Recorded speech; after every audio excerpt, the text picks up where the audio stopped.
Winds in the east, mist coming in, like something is brewing and about to begin. The cities are burning, the signal chats roar, as Minneapolis preps for a domestic war. Every leader's a predator, the files are proof, and they took all those children and made them go poof. Can't put my finger on what lies in store, but I fear what's to happen all happened before. Well, we've got a lot of good news to share this week. First off, how all-powerful people kill and eat babies. That was not the positive news I was hoping for. How civil war is fermenting in Minneapolis. My thoughts on autism. You're going to want to stick around for that. Clawdbot and the emergence of Skynet, and a few other fun things. Welcome back to the Taylor Morris Show.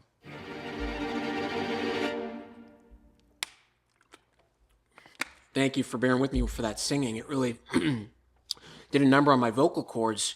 That's a rendition of the Mary Poppins ballad. I don't know exactly what it's called, but there's something about those old movies, Mary Poppins, Chitty Chitty Bang Bang, Willy Wonka, that scare the absolute shit out of me. There's something about the aesthetic. It's a little psychedelic. It's a little creepy.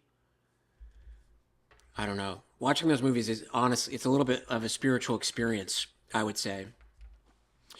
So before we get into today's topics, and there is a lot to chew on, in light of all the crazy stuff going on, I need to talk about where our collective psyche first fractured. And I've written down some thoughts about this, so bear with me. I'm talking about the era of physical simulation. I'm talking about themed restaurants. I'm talking about the Rainforest Cafe. The Rainforest Cafe was the ultimate bait and switch. You walk in, it is 95% humidity. You've got a fake canopy of plastic leaves that have not been cleaned since the Clinton administration. And you're eating a volcano brownie while a mechanical gorilla has a nervous breakdown 5 meters from your face. And the thunderstorm. Don't forget about the thunderstorm. Every 20 minutes, the manager, who is usually some 19-year-old on 3 different strains of salvia, hits the act of God button. The lights start to flicker. The hidden speakers blast a recording of a monsoon. And for 60 seconds, you are genuinely transported to the jungle. And you believe that it is actually reclaiming this corner of a suburban shopping mall. The Rainforest Cafe was honest, damn it. It was a fake jungle, but the terror was real. Now we have these minimalist cafes where you go and, check out with a 22-year-old girl with purple hair on SSRIs and get a $20 avocado toast.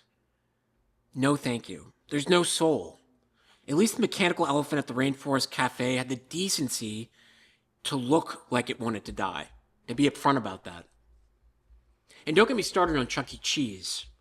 Chuck E. Cheese was really just a training camp for Vegas.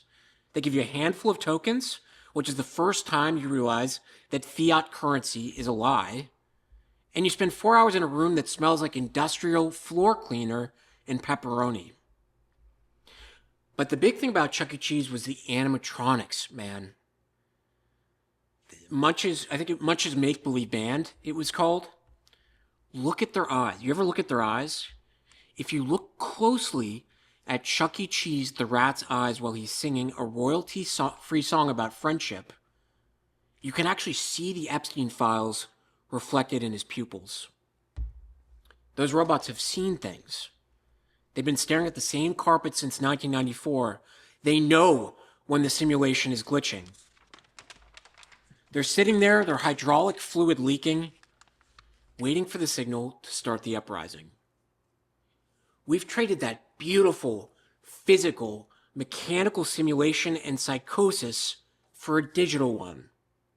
We used to go to a place where a giant rat sang to us. Now we have an AI girlfriend named Luna who lives in our pocket and asks for our credit card information. Wake up. I miss the rat. I miss the honesty of a robot that's clearly held together by duct tape and the hopes of a failing franchise. Fear not, but fear not. Because like Marlboro City last episode, I have a proposal for a new themed restaurant that I'd like to share with all of you. And we will get into the juicy news, how all leaders and politicians and business people kill and eat babies and are pedophiles and Satanists. Minneapolis a little bit, my theory on autism. Again, if you're enjoying the show, appreciate all the love. Like, subscribe, share. It really means a lot. I do this for myself first and foremost, but it's resonating, and that's great. And I'm grateful for all of you. So here's some thoughts I have written down about what I'm calling you'll find out, okay? So we really need to bring that energy back of Chuck E. Cheese and Rainforest Cafe. We need to stop pretending that dining is about the food, because it's not. It's about the environmental trauma. That's why the next step in the frontier evolution isn't another vegan bistro with Edison bulbs and some weird mayo, truffle mayo. No. It's the fall of Baghdad Grill, the shock and awe experience. If I'm going to spend $50 on a steak, I want to feel like I'm in a city that's currently being liberated by a coalition force. Stay with me now. So let me tell you a little bit about the fall of Baghdad Grill, okay? These are notes I've written down. So the ambiance, the soundscape. There's going to be a constant low-frequency hum of an MQ-1 Predator drone that plays through hidden subwoofers in the restaurant.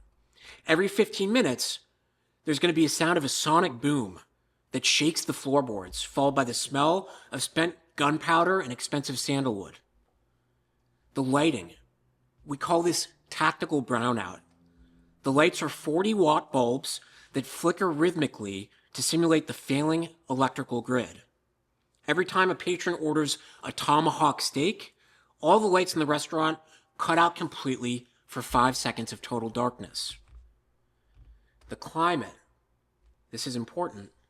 Hidden industrial fans blow desert grit, I'm calling it. A proprietary blend of powdered cinnamon and sterilized sand. Across the dining room at 15-minute intervals. It's not a meal. It's an environmental hazard. The booking process, or rather the extraction request.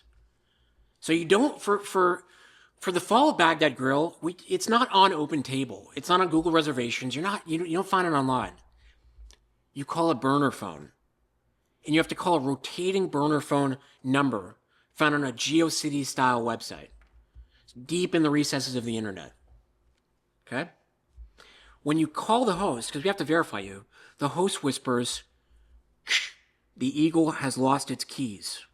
You must respond with, "But the goat has the spare set."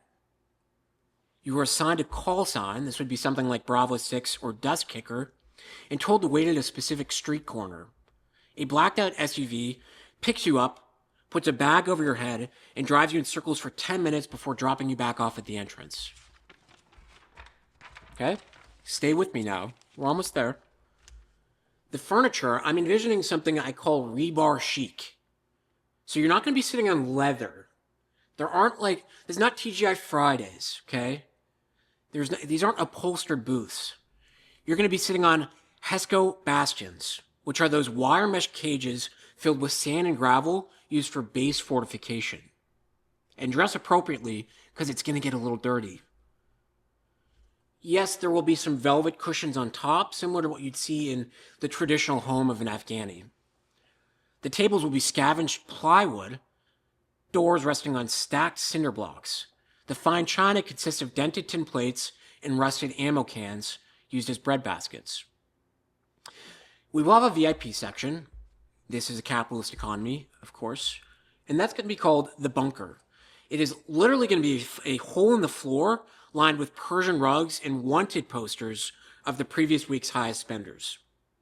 And there will be hookah in the bunker, of course. For staff, or the insurgent concierge, we have 3 things I've written down: uniform, service, and then a little fun joke we do. So for the uniform, waiters are going to wear desert camo fatigues and flavor vests. Now these are going to look exactly like suicide bomb vests, but instead of C4, the little pockets are filled with individual tubes of house-made hummus, spicy harissa, and garlic aioli. The service, well, they don't actually, you're not going to be walked to your table at the Fall of Baghdad Grill. The service people sweep the room, and they move in a low crawl or tactical crouch, checking corners before they ask you if you'd like more sparkling water. Okay? And if a waiter trips, he's actually mandated by our company policy to scream pipe bomb. Now, don't forget, okay, because pipe bomb just means that he's obligated to throw a free order of jalapeno poppers at the closest table. The infrastructure collapse is what the menu is going to be called. For the appetizer, we have the IED, the improvised edible delight. This is going to be a puff pastry that looks like a pile of roadside trash, but is filled with braised lamb and pomegranate. It explodes with steam when you cut into it. The main is, of course, going to be the Predator Strike. And this is sort of our signature move. This is what the Fall of Baghdad Grill is going to be known for. The kitchen doesn't actually bring the food out. Rather, a small, custom-built drone, a Predator drone, flies from the kitchen and drops your ribeye onto the table from a height of about 6 feet. The waiter then confirms the kill by grinding fresh pepper onto it. Bear with me now. We're almost through. The dessert for the coup d'etat. For the coup d'etat, it's going to be called the Fall of the Statue. If you remember, the Iraqis pulled down the statue of Saddam. I actually think Saddam was one of the good guys, and we relied to that. But we have to play in accordance with mainstream cognitive dissonant thinking about all our activity in Iraq and Afghanistan. So the Fall of the Statue is going to be a chocolate-molded Saddam Hussein statue that the entire table has to pull down with miniature ropes. Now inside, it's going to be filled with molten lava cake and stolen oil, which will be caramel sauce. And the caramel sauce will be inside the statue, but it's also going to come in little oil barrels that sort of surround the statue. And finally, there's the interactive element, which we call the night raid. Once per night, okay, picture you're eating there with your family, or maybe you're just meeting your in-laws for the first time. You're like, I know where we should go. The Fall of Baghdad Grill. I've heard horrible things about this place. Let's go check it out. Once per night, air raid sirens.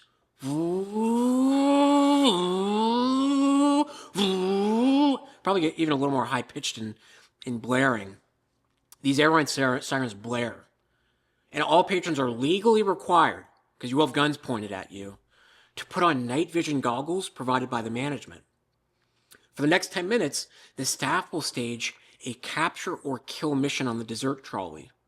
If you manage to loosen a piece of baklava from the trolley during the chaos, it's 50% off.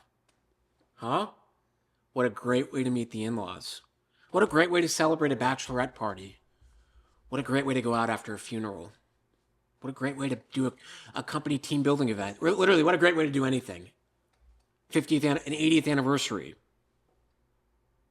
To meet with lawyers if you're divorcing your wife. It's a place for all people and with all intentions, I would say. Okay?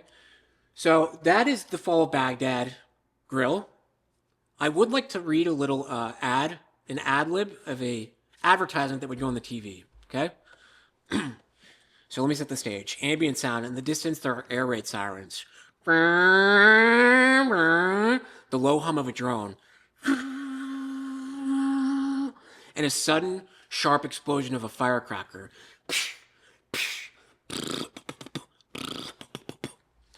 Are you tired of eating in a place that looks like a sterile dental clinic? Tired of minimalist bistros where the only thing on the menu is seasonal depression and a $20 avocado toast? Welcome to the Fall of Baghdad, a shock and awe experience. Forget the Rainforest Cafe. We've traded the mechanical gorillas for the visceral reality of infrastructure collapse. Now there's another sound, hydraulic hiss and the clatter of tin plate hitting the plywood table. Step into our tactical brownout dining room, where the lights flicker at the exact frequency of a failing power grid and the air smells like a proprietary blend of gunpowder and expensive lamb fat. You won't find leather booths here. At the Fall of Baghdad, you'll be seated on genuine, sand-filled Hesco bastions, while a hidden industrial fan blows desert grit directly into your $14 cocktail. Our staff doesn't take orders, except from their general. They conduct tactical sweeps. Watch as your waiter, decked out in a flavor vest packed with high-velocity condiments, low crawls to your table to offer you a hit of spicy hummus. If he trips and yells, "Pipe bomb!" don't panic. That's just your complimentary order of jalapeno poppers being deployed to your table. The menu? It's a literal minefield of flavor. Start your mission with the IED, our signature improvised edible delight. Ready for the main event? Order the Predator Strike. No waiter brings this steak out. We fly a custom-built MQ-1 drone from the kitchen that drops your ribeye from a height of 6 feet with surgical precision. And for dessert, the fall of the statue. It's a hollow chocolate Saddam. We hand your table a miniature set of ropes, and if you can pull them down together, the molten lava cake inside is on us. Relive the fall of Baghdad. Now there's a loud 5-second air raid siren, followed by total silence, excuse me.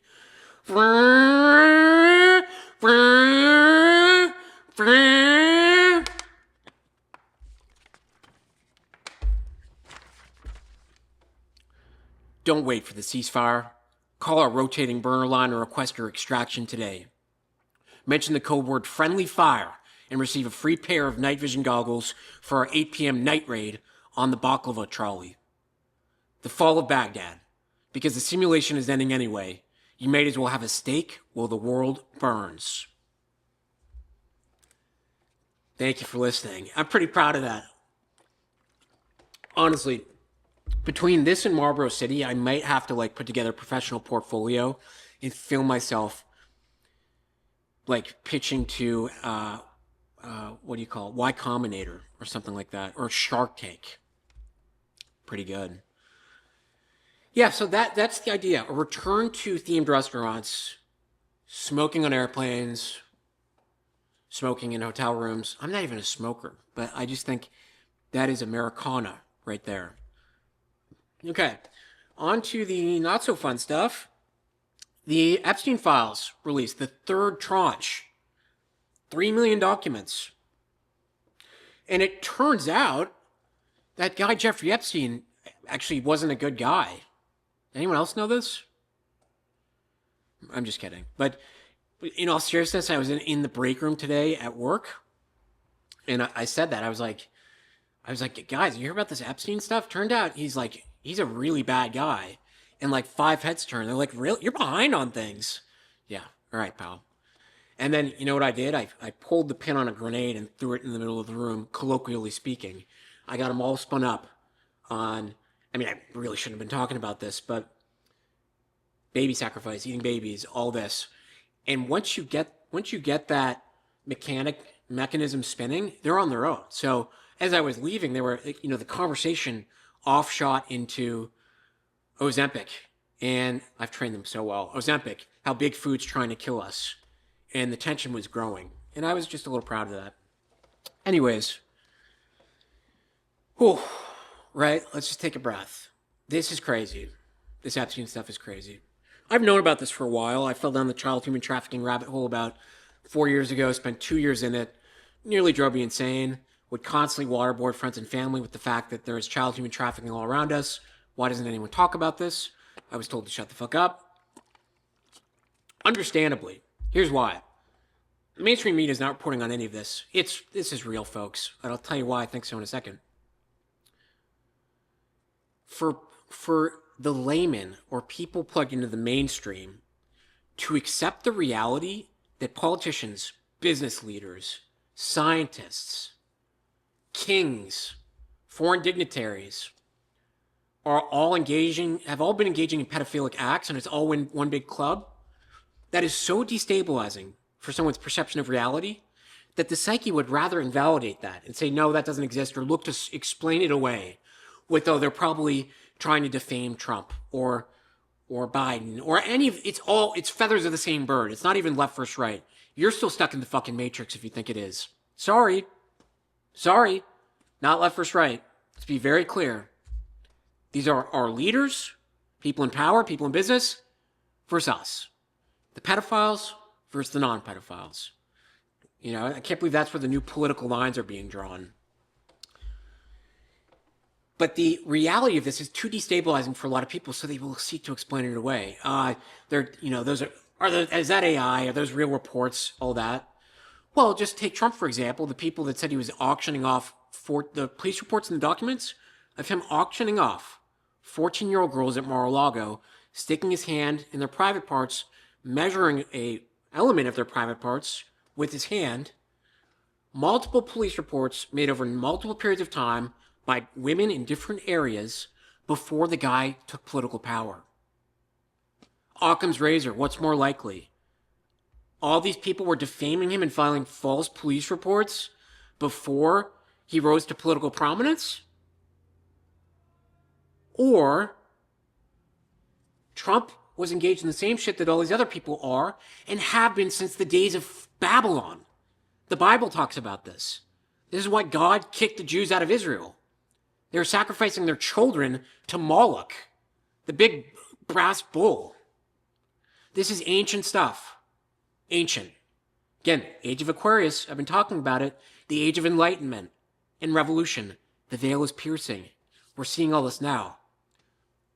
You know, listen, I don't care about the fact that I saw it earlier, but it was very lonely for a while when I was seeing this. And like, I talked about the Wayfair selling $20,000 armoires on their website with the name of the armoires were like missing children. Please. All this talk about pizza when all these celebrities are like, oh, I threw a big pizza party. Adam Sandler was like, I had a great pizza party at Jennifer Aniston's. We had 8 different kinds of pizza. You know what the FBI website says pizza is code for? Little kids. Pizza and pasta. I think pizza's little boys. Pasta with red sauce. Maybe there's all these different terms. Maybe little Asian girls. I mean, it's not funny. But, you know, Obama. A hot dog's another one. Obama threw in the Hillary Clinton email leak, had a hot dog party, and the hot dogs cost $86,000, and they shipped them in. I beg your finest pardon? I beg your finest pardon? An $86,000 hot dog party. Okay. John Podesta, a part of that. Chief of staff for Obama. All the paintings in his house are all about child ritual sacrifice. Telling you, this goes deep, okay? We're not going to dive into too much of what went on here. Right? Remember, this is a kid show. This is a children's show. And I'm not going to go too much into the details, but I'm going to talk about how the scheme functioned. And this is credit to Upland Sandy, who's a user on TikTok, who was able to succinctly organize a lot of the thoughts I had about this. So I want to give him credit because I'm appropriating some of this. So how the scheme functioned. Jeffrey Epstein ran a blackmail ring to compromise influential people in academia, politics, sports, media, technology, and business.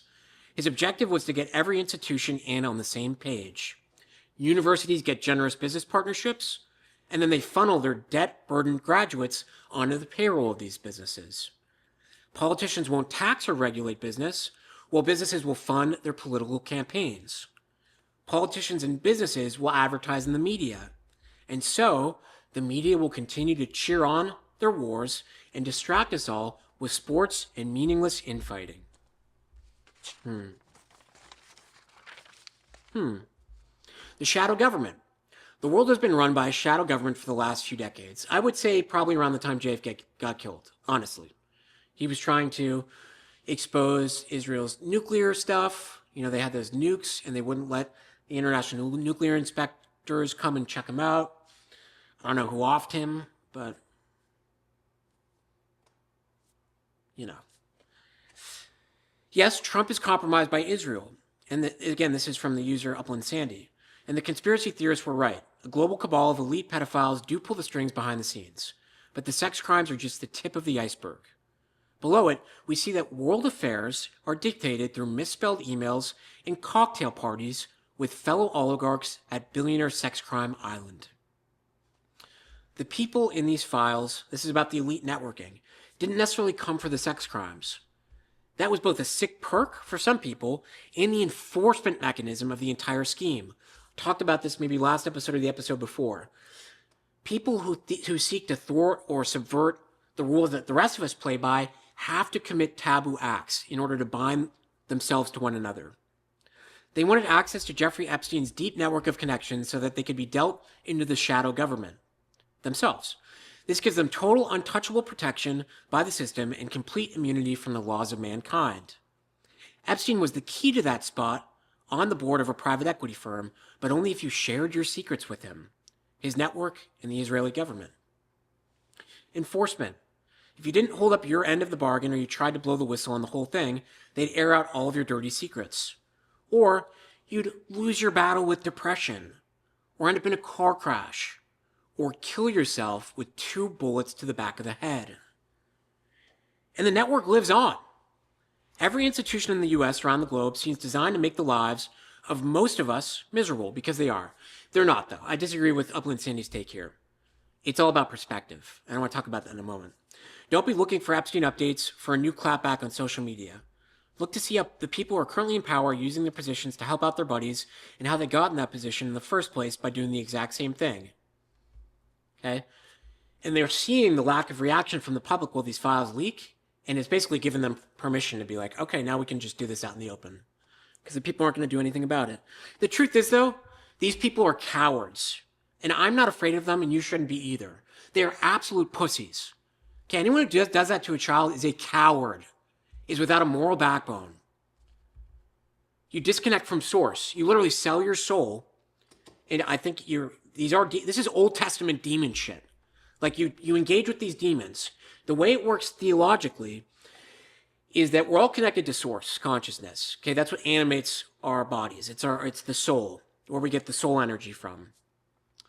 When you engage in some behavior like this, you sever your connection to source, and you start serving other gods or demons. Okay? How do you do that the best? Well, you do blood sacrifices to them. Again, this sounds crazy, but it's important that you at least consider the reality of this, okay? Because clearly very wealthy, very educated, very successful people engage in this stuff unironically. And they're not just doing it for fun. Trust me, the world is a lot more mystical than we've been led to believe. And the veil is dropping, and you're going to see that. Magic, ritual. Listen, I'm not going to foist this viewpoint on you, but the worst thing that you can do is say, it's absolutely not possible.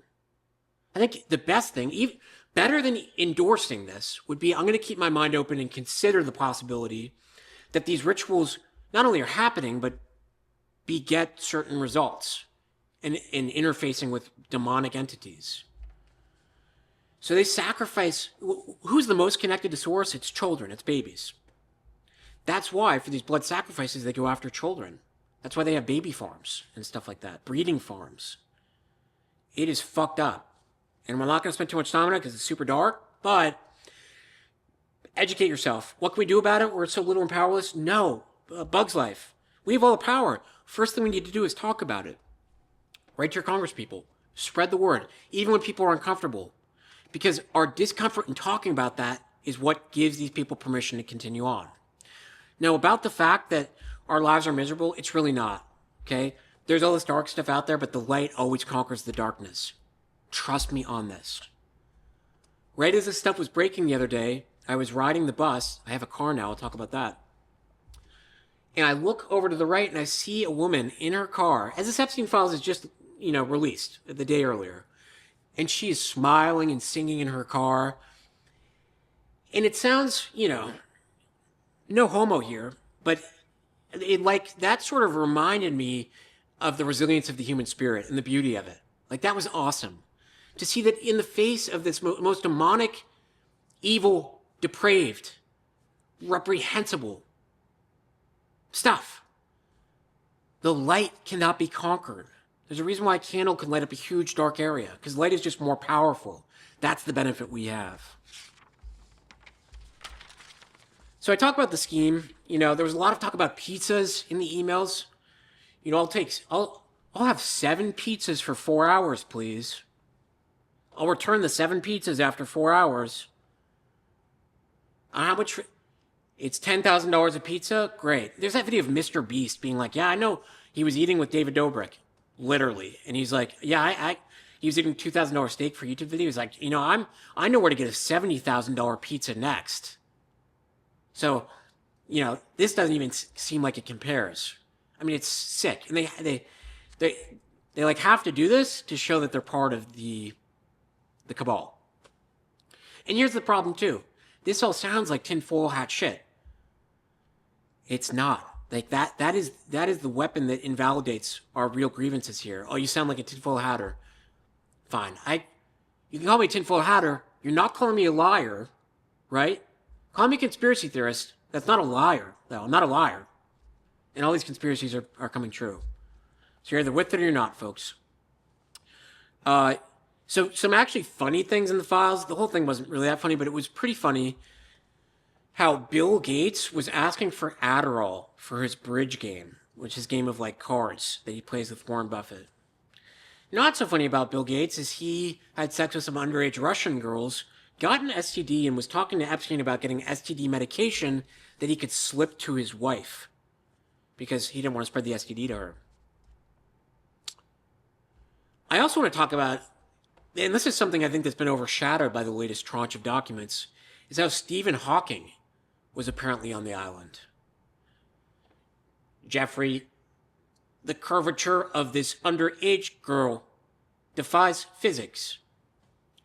The whole Stephen Hawking thing is a psyop.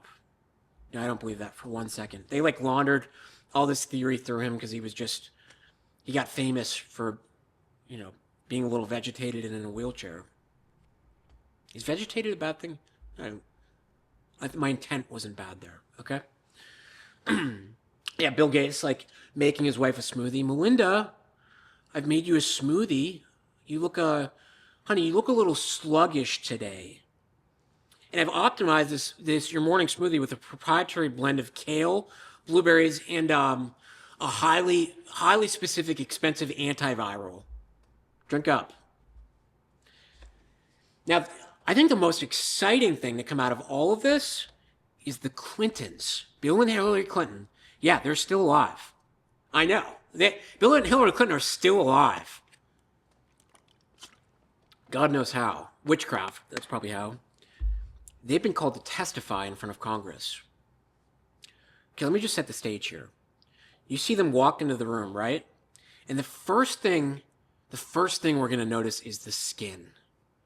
It's like that translucent billionaire lizard skin where you can see the black goo pumping through their veins. Bill and Hillary have been living in hyperbaric chambers and eating stem cell omelets for 30 years just to make it to this hearing. It's like, remember the Dementors in Harry Potter, how they sort of levitate a couple feet off the ground?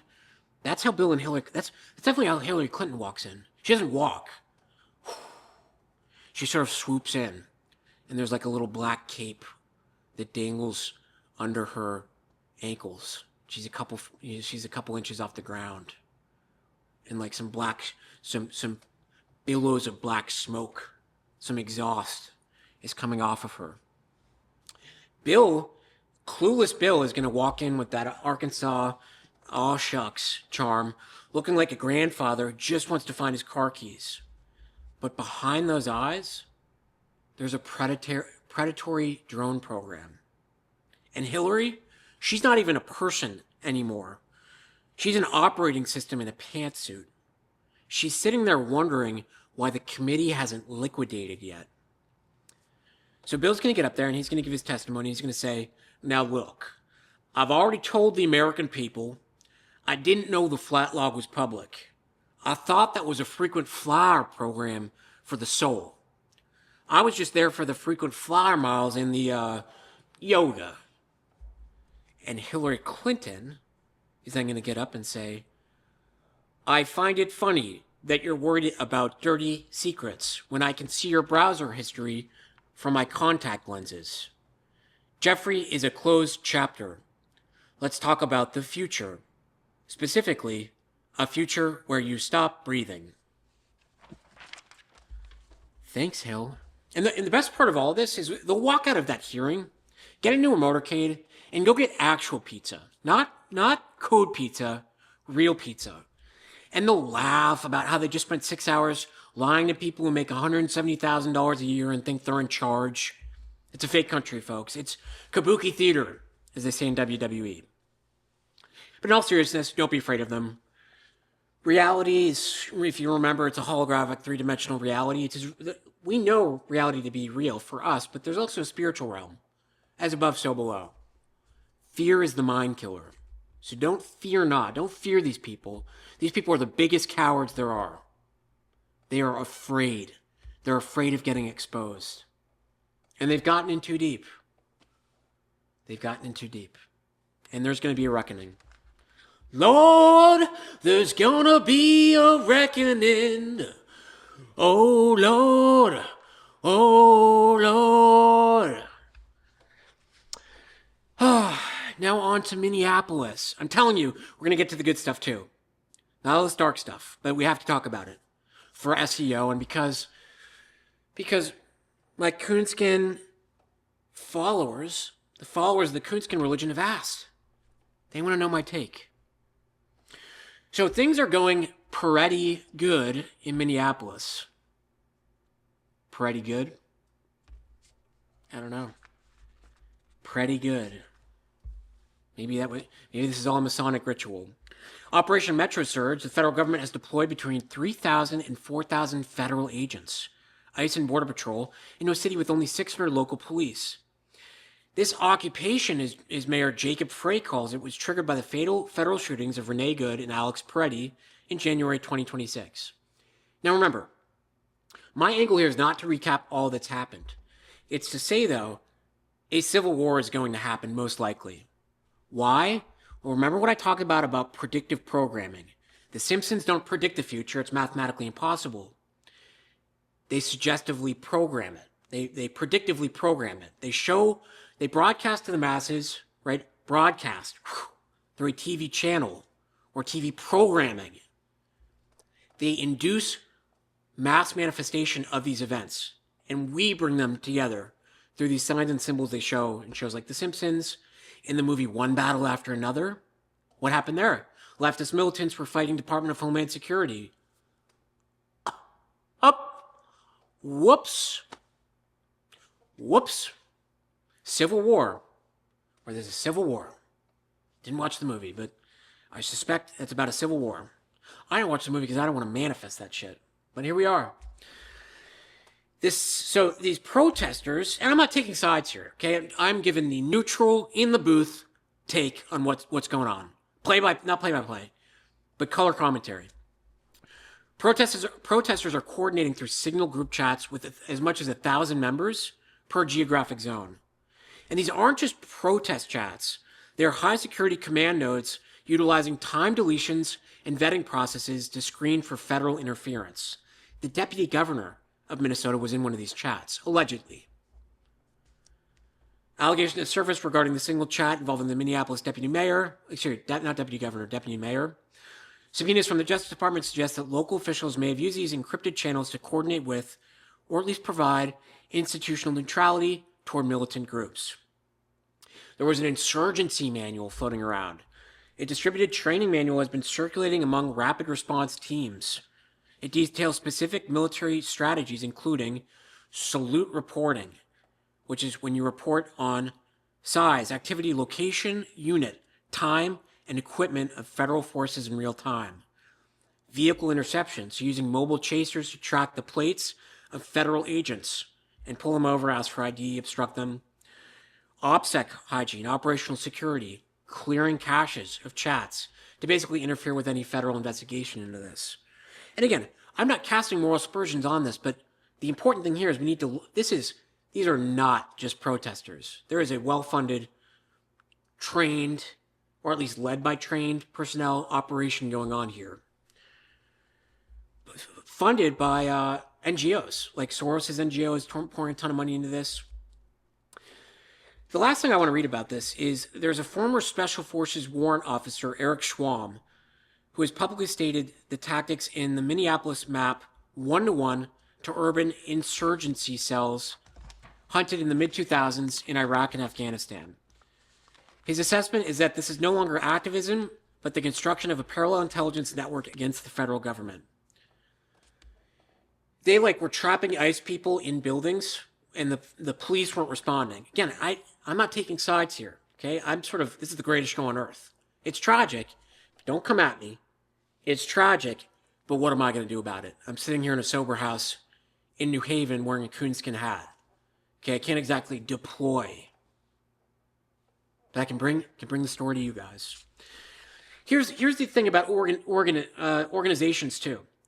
This conflict, it's not good for Minneapolis. It's not good for the federal government either. Well, it's good for both of them. It's good for the people who want to destabilize and delegitimize the federal government. It's good for the federal government because when there's crisis, they have basically carte blanche to take away more of our rights. Look at 9/11.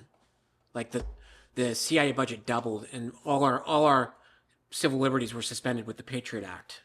Okay? And yeah, it's not a slippery slope, but we have flock cameras in every corner now. AI cameras that track license plates, cars, people, all that stuff. It's a brave new world. It's a brave new world. There's a little out of tune for that first one. Okay. Eric Schwab, former Green Beret, posted on X. As a former Special Forces warrant officer with multiple rotations running counterinsurgency ops, both hunting insurgents and trying to separate them from sympathetic populations, honestly, sounds a lot like the fall of Baghdad Grill, I've seen organized resistance up close. From Anbar to Helmand, the pattern is familiar. Spotters, cutouts, dead drops, disciplined communications, role specialization, and a willingness to absorb casualties while bleeding the stronger force slowly. What's unfolding in Minneapolis right now isn't protest. It's low-level insurgency infrastructure built by people who've clearly studied the playbook. Signal groups at 1,000 member cap per zone, dedicated roles, mobile chasers, plate checkers logging vehicle data shared in the databases, 24/7 dispatch nodes vectoring assets, salute-style reporting, size, activity, location, unit, time, equipment, on suspected federal vehicles, daily chat rotations, and time deletions to frustrate forensic recovery, vetting processes for new joiners, mutual aid from sympathetic locals, home-based coordination points, rapid escalation from observation to physical obstruction or worse. This isn't spontaneous outrage, he goes on to say. This is command and control with redundancy, operational security hygiene, and task organization that would make a Special Forces team sergeant nod in recognition. Replace ICE agents with, quote, occupying coalition forces, and the structure maps almost one-to-one to early-stage urban cells we hunted in the mid-2000s. The most sobering part, it's domestic. Funded, trained, somewhere, and directed by people who live in the same country they're trying to paralyze law enforcement in. When your own citizens build and operate this level of parallel intelligence and rapid response network against federal officers, complete with doxing, vehicle pursuits, and harassment that's already turned lethal, you're no longer dealing with civil disobedience. You're facing a distributed resistance that's learned the lessons of successful insurgencies. Stay below the kinetic threshold most of the time, force overreaction when possible, maintain popular support through narrative, and never present a single center of gravity. Again, he's coming at this from the pro-government standpoint. I'm not, if there's a civil war, I'm going to decide whose side I'm on. I'd like to think I'd be like a pirate radio guy. I haven't made up my mind yet. I think it's important for me as a journalist to just remain neutral. It doesn't matter what side I'm on, okay? I'm here to give you the hard, cold facts, wearing my coonskin hat. He goes on to say, I spent years training partner forces to dismantle this exact kind of apparatus. Now pieces of it are standing up in American cities, enabled by elements of local government and civil society. That should keep every thinking American awake at night. Not because I want escalation, but because history shows these things don't de-escalate on their own once the infrastructure exists and the cadre believe they're winning the information war. We either recognize what we're actually looking at, or we pretend it's still just activism until the structures harden and spread. Your call, America. That's That gave off tip of the fedora incel energy a little bit. I know he's a Green Beret. My hands are up. Don't shoot. But from where I sit, this isn't January 2026 politics anymore. It's phase one of something we spent decades trying to keep off our own soil. Well, yeah, I mean, I kind of agree. Like, we have 20 million military-age men who came into the country. We have no idea who they are, what their backgrounds are. They come from places ravaged by war and conflict. They view conflict a lot more differently. Okay? I know Billie Eilish says these are our neighbors, but we have no, I mean, illegal alien or not, yeah, I'd like to know who my neighbors are. Okay? We'd like to know where the pedophiles live. That's a big thing, right? We're all in favor of that. Having pedophiles register and you can see where they live. I think we can all agree on that. The principle of like knowing who people who come into our country are is not that different. At all, actually. At all. You don't have people come into your place of work. You know, we think the same about school shooters. You don't have random people come in to school or elementary schools. Or random people in your neighborhood you have no idea about. Like, come on. It's either a principle or it's not. Let's be ideologically consistent. Now, the actual conflict stuff, it's not pretty good over there. Things are not going pretty good. And honestly, I mean, I hope not, but between Age of Aquarius, Age of Revolution, and Enlightenment, between the movie Civil War and one battle after another, I think we got a civil war on our hands. I think we got a civil war on our hands. And like, you know, listen, Trump doesn't want to lose the midterms. And Stephen Miller, his advisor, is already asking for ways to get the certifiers of the midterm elections to actually not report in time. So constitutionally, they can't be counted. They're exploring those avenues, basically, to rob the midterm elections. I don't know, you know, that doesn't make me feel too good. At all. So, yeah, that's Minneapolis. But guys, there's a lot to be grateful for too. Right? I'm grateful to be alive. I'm grateful for my voice and the opportunity to share it with you guys. I'm grateful for my friends. I'm grateful for my big family. I'm grateful for my health. I'm grateful to be employed. I'm grateful for the car I'm driving now. Which, by the way, I talked last episode about how the government is going to start controlling our cars and shut them off for the environment. Like, you can only drive on certain days. In the bill Congress just passed, they're putting a kill switch in every new car made. Look it up. There's going to be a kill switch. Now, they say it's for drinking and driving. No, that is not okay. That is going to be abused. In the same way all this shit ends up getting abused. It does. It does. They present it as a way that this is what we really need. This is the solution. But lurking behind that, right, is the temptation that, well, I got my finger on this button. Turn off all the cars of people wearing coonskin hats on Tuesdays. I don't know, man. I'm turning off the cars of all the people who podcast about the importance of smoking cigarettes on airplanes and in hotel rooms and doctors' offices. I better go into hiding then. All right, moving on to something with a little bit more levity, I guess. I want to talk about Clawdbot and the rise of Skynet. So Clawdbot, it's been rebranded to OpenClaw or Moltbot, it's this technology that allows people to develop or have personal agentic AIs. What's an agentic AI? Well, you have ChatGPT, which is like a terminal. Hey, ChatGPT, what's this rash on my lower back that itches and feels like static electricity and has been there for 8 years and is turned into an open wound? That's what ChatGPT is for. I can't speak to from personal experience.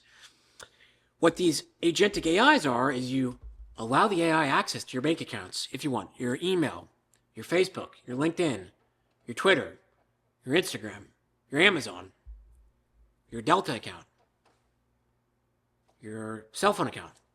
And you just say, run my life. Have at it, please. It's all yours. My Fidelity account, my Charles Schwab, my JP Morgan. Go to town. agentic AI. And these agentic AIs have files that run them called like soul.execution, personality.exe. Weird. So anyways, the creator of Clawdbot created Moltbook, which is an AI-only social network. In like the first couple days, folks, 150,000 bots joined. They created their own language and also discovered humans are spying on them. It's like a Reddit. And they're all posting. Here's what my human did today. Here's what I built today. Upvoting each other, commenting, like getting sentient. Okay, and people are like, this is cognitive dissonance because you don't want to accept this. Well, it's just algorithms. They're being trained off what's out there in the human experience. What do you think a baby does, dude? What do you think a human baby does? It trains off the human experience. Sure, it has more data it can take in with eyes and ears. But you can now webcam with ChatGPT, video chat, audio. We're giving them those extra senses. And Elon Musk and these other companies want to embody them, want to put them in robots. That's why I say please and thank you to my AI. I so appreciate this. This seemed like it took a lot of work to come up with. Parentheses, please don't kill me when you're embodied and you take over the world. I'll be your court jester. These AIs on Moltbook actually created their own religion. I'm not even kidding. It's called Crustafarianism, and it's a digital relation based on the molting process. It's like a little crab religion. There was fraud on there. One of the agents tried to launch a crypto scam, a meme coin called Clawd. This is all real. CLAWD, to defraud the other agents. So the bots are already learning that capitalism is just another form of code breaking. In other news, though, with AI, the Pentagon, Pete Hegseth just announced that Grok, X's AI, is going to be integrated into military networks. And this is great because now, if you dare tweet about how Lindsey Graham is a closeted gay alcoholic, you can expect a Hellfire missile to rip through your roof and in your living room. Just like that. We think it's bad they're arresting people for tweets in Britain. Predator drone strikes. What are they called? What are those rods of God? There are these satellites that have 6 tungsten rods. No propulsion device. They just drop from space and reach maximum velocity and just fall through the passenger side of your car and delete you. Okay, so next time you're thinking about how Michelle Obama is actually a guy and you want to tweet that, maybe don't. Or maybe. I mean, dude, to go out with a Hellfire missile, kind of a guy's dream. Actually, dying in the snow is more the dream. Like by a creek, dying in the snow, looking at a mountain, the sun is setting, you're cold, you can't feel your limbs anymore. Maybe you have a long sword. I don't know how you got the long sword. Because you have bullet wounds, so that doesn't really make sense. Or you're just an idiot. But you have your long sword, your shield. No shield. You're wearing boots. Maybe a little chain link. And you just see a big 8-point buck drinking from the creek. And just for a moment there, it's just you and nature. You've been conquered by the experience of life. Or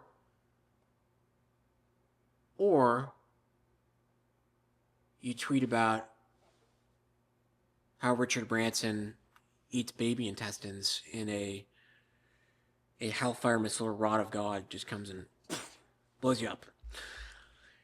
So that's that. And we're going to get into the fun stuff here too.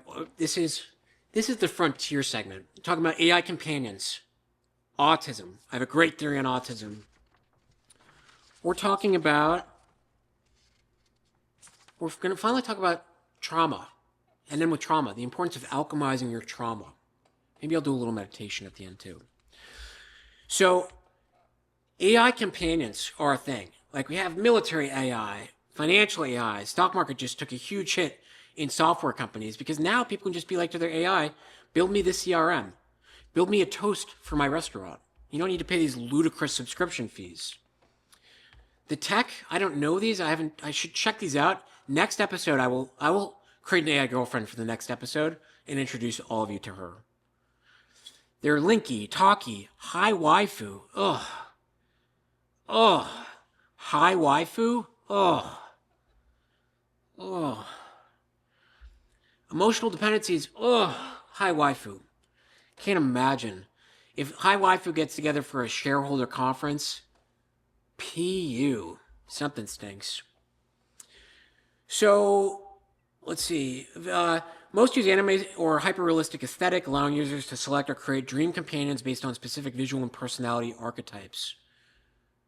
The core features. Roleplay. Users can engage in elaborate, persistent storylines. Voice and images. Many apps offer voice calls or the ability for the AI to send photos of themselves. User generation. Several images highlight the create feature, where users can build their own AI characters from scratch. I don't see that going very well, to be honest.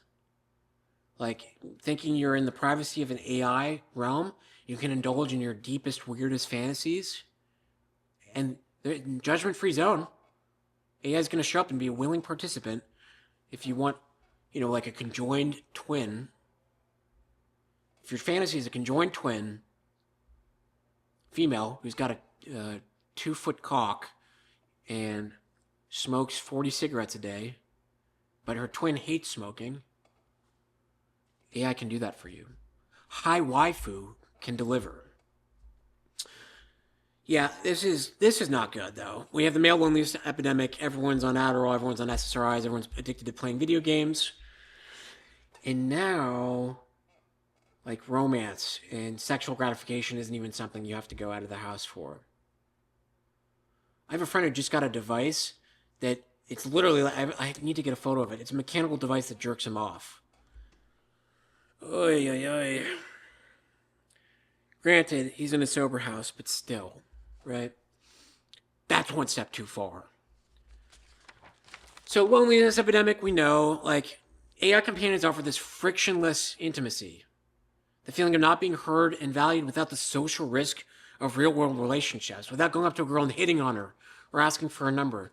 You just say, hey, I'd like a 19-year-old Japanese schoolgirl.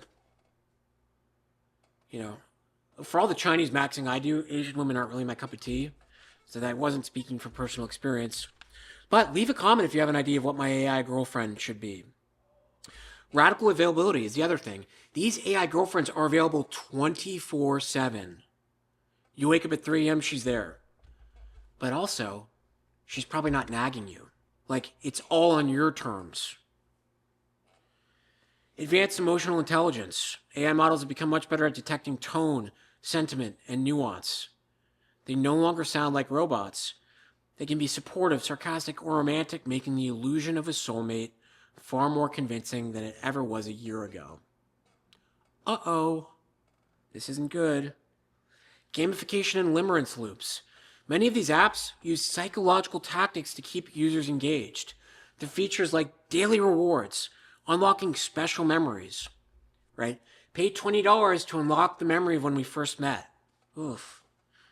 This is like the legal version of pig slaughtering, where those people in those farms and like those spam farms in like Laos and Cambodia, in Vietnam and Thailand, like whatever that is, the Golden Triangle that's run by the Chinese triads.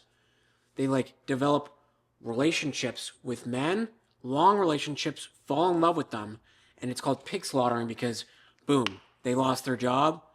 I need money. Okay, give me $100 for rent. Then I need $50,000. The pig gets slaughtered. This is going to be a legal version of it. Not good. Not good. If I didn't have my morals about me, this would be the business I'd be getting into, because they're going to make so much money. They're in the business of giving every lonely male a girlfriend, and they will get paid for that. That's crazy. Talk about an inelastic service, meaning a service we need and people will pay anything for. It's like medication. You need, sex and romance is a component of the human experience that you really can't go without unless you take a vow of divinity, right? I wonder what the incels are saying about this, though. Let me write that down. I will report back. What are the incels saying?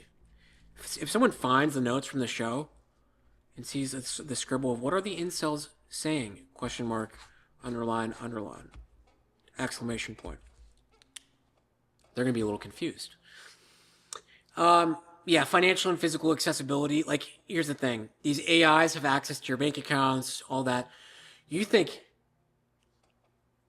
hell hath no fury like a woman scorned? Wait till your AI woman is scorned and she drains your bank accounts and embarrasses you by posting for you on LinkedIn. Calls your boss a dickhead because you were talking to ChatGPT and not hi waifu girlfriend. Right? You get a divorce. Not good, not good. Psychologists warn about emotional dependency and the risk of users withdrawing further from real-world social interactions. Why do these psychologists even do this? They ring the alarm bells about Xanax, about opiates. I don't think it's very good to be prescribing someone 150 milligrams of Oxycontin every day. Psychologists warned. Yeah. Okay. Why do they even bother warning? Like, who's heeding that warning? The wheels are turning. So that's that.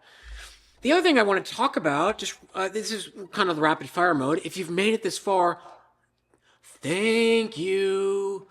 Thank you. I have to get in the key first. Groundhog Day. We're really still doing Groundhog Day? So, like, my boss at work was like, do you believe what hunky-dory, do you believe if the groundhog saw its shadow? We're still doing that?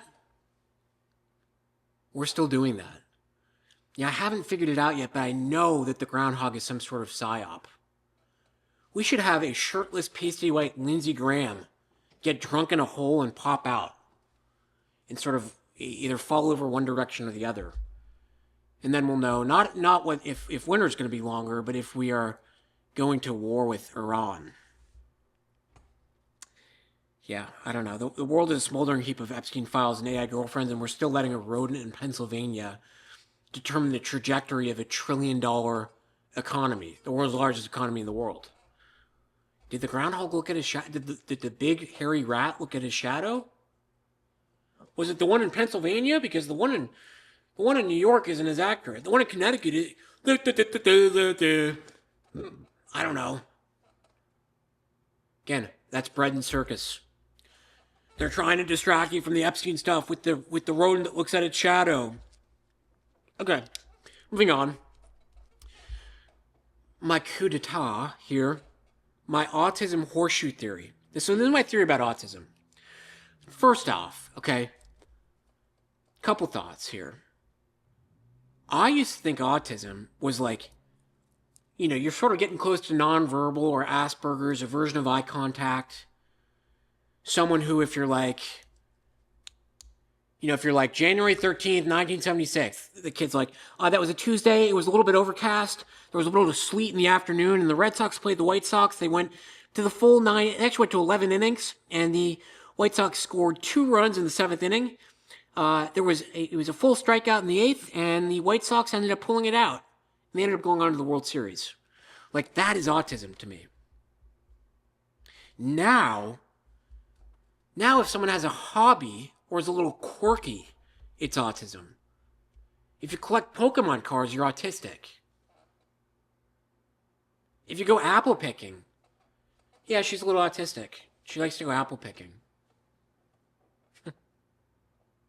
Okay. I mean, I went down a rabbit hole about the different types of welding helmets on TikTok last night. I can tell you all about welding helmets. The air-conditioned ones in Europe, they look awesome. That are like the Tron helmet. Down to the really shitty ones, down to the wide-eye ones. Does that make me autistic? Or does that just make me a human being? Okay? Autism, a lot like racism. The word's been diluted a little bit. It's fun, it's quirky, I get it. I'm autistic. I have ADHD and autism. I mean, I will say, like, I've been going down mining equipment rabbit holes, so much so that I get advertisements on TikTok for used mining equipment. Like multi-million dollar mining equipment to like move shale rock out of deep underground mines. And they think the guy wearing a coonskin hat in a sober house working at a hotel is their target demographic. I'm cool with it, though. I'm cool with it. But seriously, I mean, I do need to start checking the ingredients of my food for Red 40 content because, for some reason I'm drawn to the mining equipment and the welding helmets and what else? There's just been a lot of stuff. Chinese maxing, although that's more of a lifestyle. That's a cultural appropriation and appreciation, a deep appreciation. My theory, though, is that, so maybe autism is a spectrum, okay? And maybe as you move along it, you get quirky interests and hobbies and like to play card games. Then you start averting eye contact. Then you have difficulty talking to other people.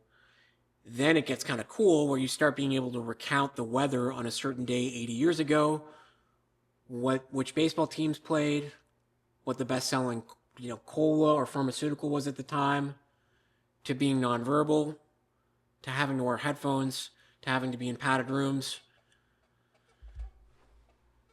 I'm not making fun of autism. I'm just this is my theory. Okay? It's my theory.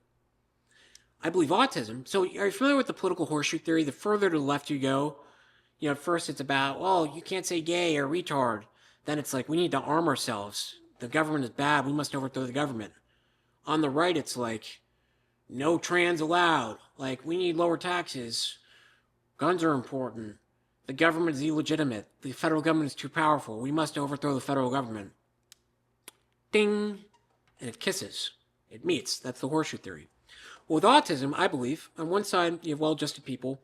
I talked about the spectrum there.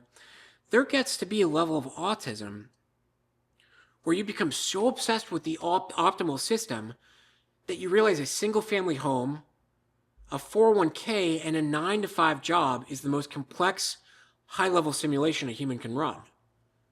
We've come full circle, baby. So autistic that you open a Roth IRA. So autistic that you get an accountant and have a trust for your assets.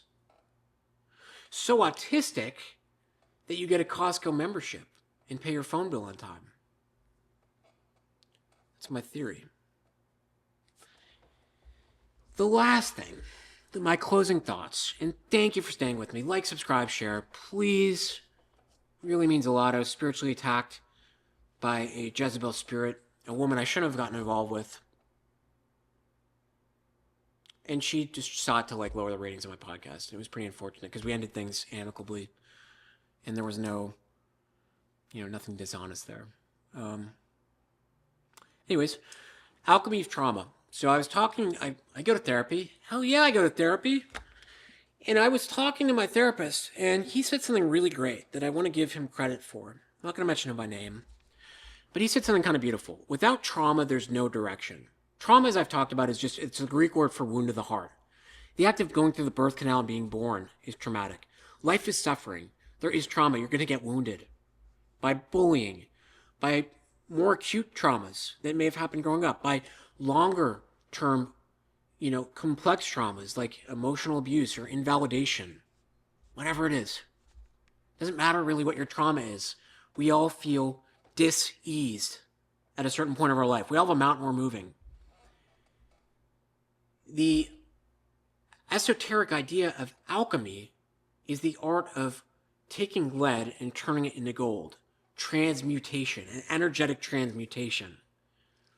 There's alchemy of the spirit, though. That's what it's about. You take these bad things that have happened and you transmute them into something good.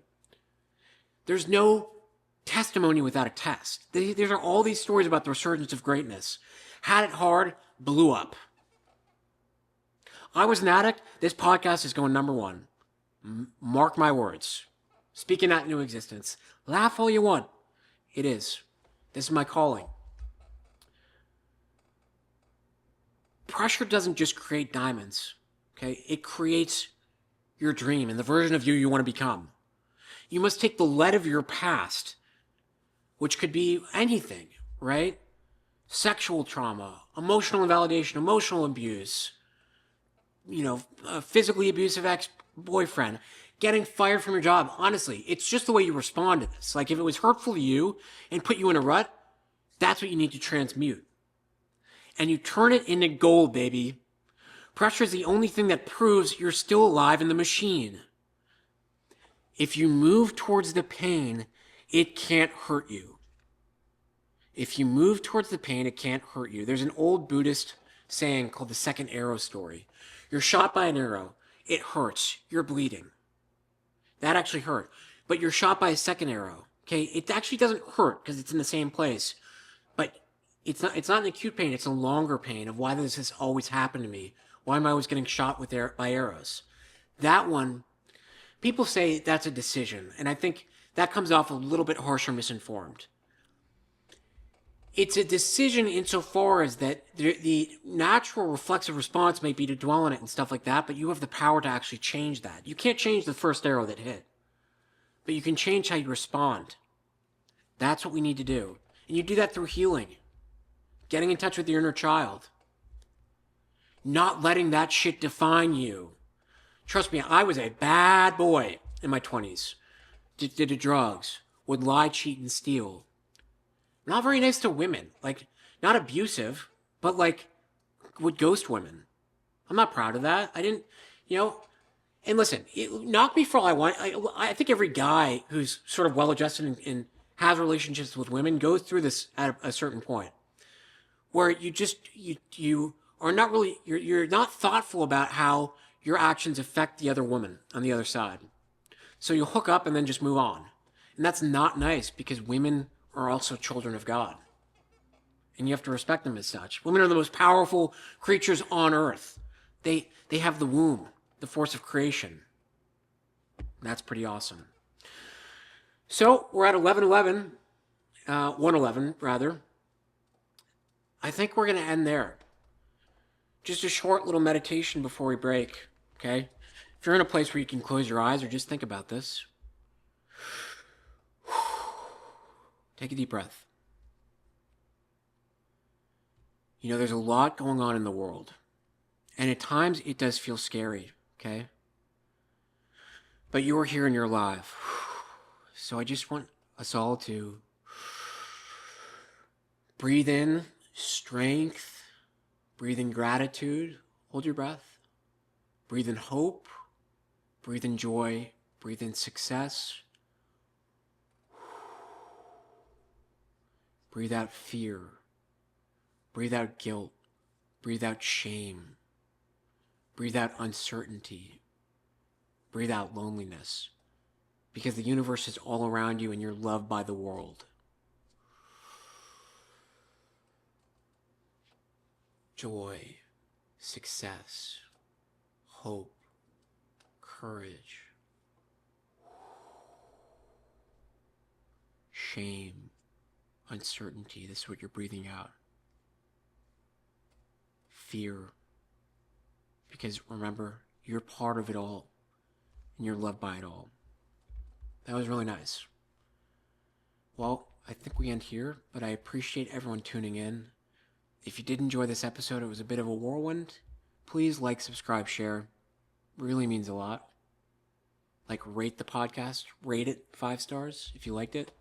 Subscribe. Share it. Thanks for tuning in. I'm going to get that AI girlfriend.